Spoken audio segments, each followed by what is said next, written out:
La disparition d'Émile, c'est avant tout un insoutenable mystère.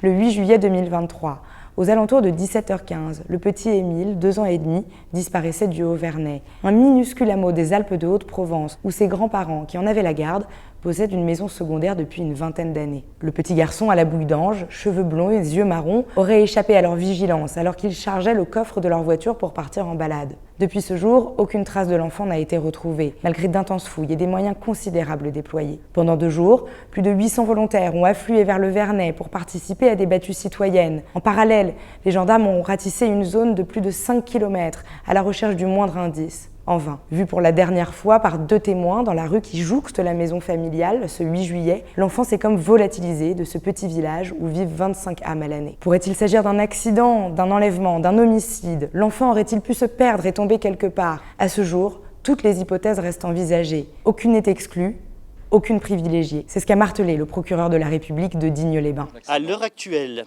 nous ne disposons d'aucun indice, d'aucune information, d'aucun élément qui puisse nous aider à comprendre cette disparition.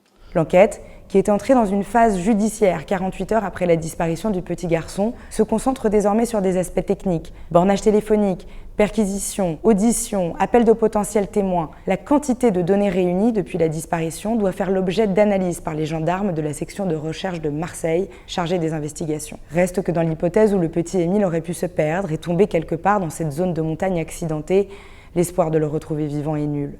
Fin juillet, les 2 juges d'instruction d'Aix-en-Provence, désormais chargés de l'enquête, ont fait envoyer des drones et des chiens spécialisés en restes humains.